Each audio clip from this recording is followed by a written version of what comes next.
नमस्कार मित्रांनो, आज एका नवीन विषयावर आपण चर्चा करणार आहोत। मित्रांनो, पुढच्या महिन्यामध्ये 14 तारखेला डॉक्टर बाबासाहेब आंबेडकर यांची जयंती आहे। या जयंतीच्या संदर्भामध्ये आपल्याला आज चर्चा करायची आहे। एक सामाजिक संदेश द्यायचा आहे। मित्रांनो, गेल्या वर्षी मोठ्या प्रमाणामध्ये जयंती साजरी झाली।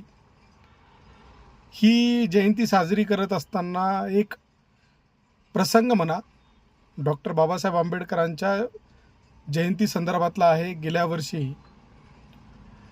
ज्यावेळेस महात्मा फुले यांच्या पुतळ्याजवळ एका 2 डीजे चालकांनी एकमेकांची प्रतिस्पर्धा आयोजित केल्यासारखा एक प्रोग्राम त्या ठिकाणी झाला होता।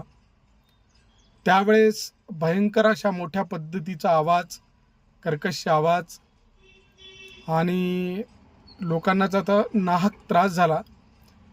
खूप लोकांच्या कानातून नाकातून रक्त आलं।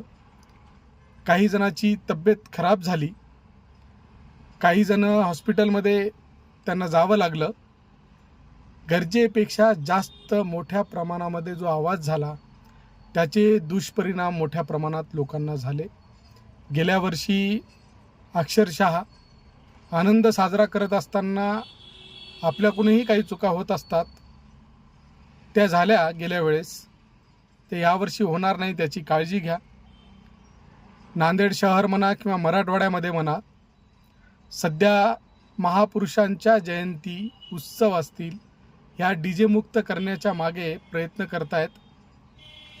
ती चांगली गोष्ट आहे मित्रांनो। आजचा विषय घेण्यामागचं कारण एवढं आहे, गेल्या वर्षी ज्या पद्धतीने लोकांना त्रास झाला तसा त्रास यावर्षी होणार नाही याची आपण दक्षता घ्यावी। एक सामाजिक संदेश म्हणून मी तुमच्यापर्यंत ही गोष्ट सांगण्याचा प्रयत्न करतोय, कारण गेल्या वर्षी बऱ्याच लोकांनी यावर चर्चा झाली। समाज माध्यमावर लेख आले, वृत्तपत्रामध्ये सुद्धा लेख आले आणि संबंधित जे कोणी डीजे चालक होतात त्यांच्यावर गुन्हे दाखल वगैरे प्रक्रिया नंतर झाली।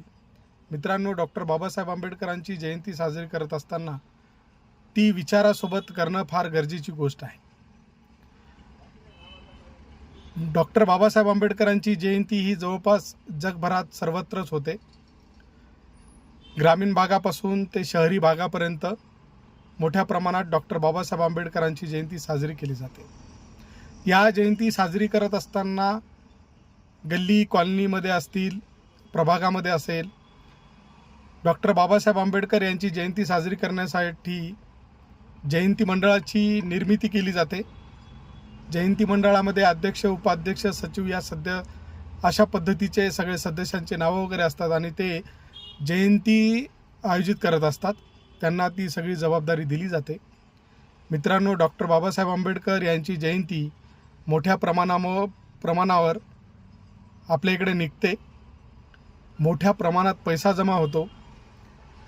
मित्रांनो, जर यावर्षी डॉक्टर बाबासाहेब आंबेडकरांची जयंती जर डीजे मुक्त झाली असेल आणि त्याच्या संदर्भातला जर तुमच्याकडे वर्गणीतून जमा होणारी जी रक्कम आहे ती रक्कम जास्त असेल तर अशा वेळेस आपण त्या रकमेतून आपल्या प्रभागातील गल्लीतील लोकांना काही उपयोगी होईल अशा पद्धतीच्या वस्तू घेणं गरजेची गोष्ट आहे।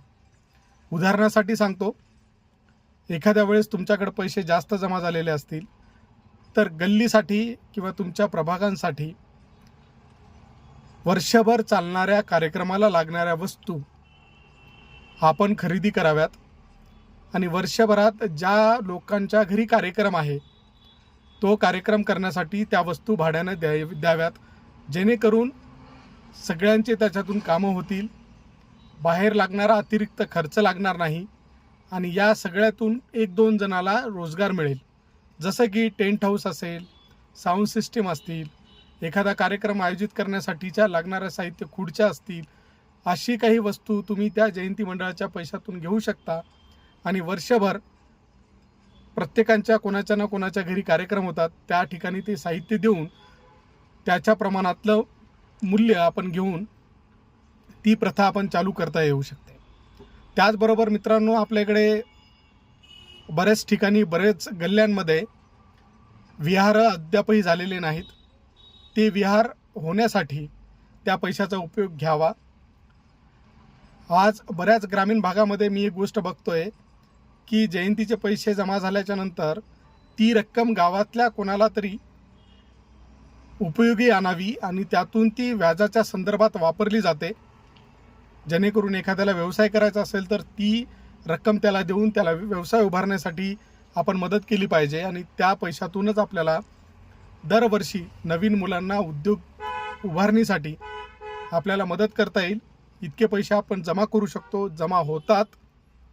त्यामुळे मित्रांनो, या जयंती मंडळाच्या मार्फत जे काही तुमच्याकडे विहार असेल, समाज मंदिर असेल, तर अशा ठिकाणी मित्रांनो रात्रीच्या वेळी आपल्या गल्लीतल्या मुलांना जवळपास अभ्यास करण्यासाठी अभ्यासिका निर्मिती करण्यासाठी आपण प्रयत्न करू शकता.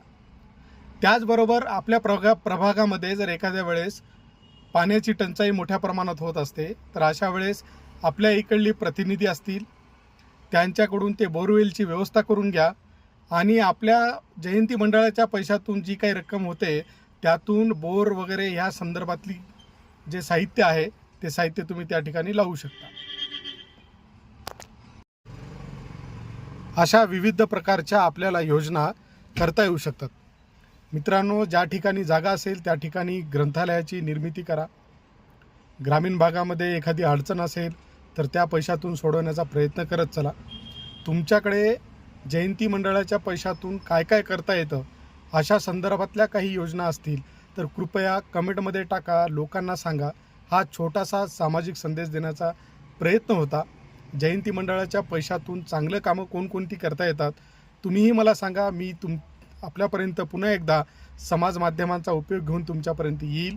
आणि एखादी तुमच्याकडे संकल्पना असेल, कल्पना असेल तर ती कृपया करून आपल्या कमेंटमध्ये सांगा, मला वैयक्तिक मेसेज करा.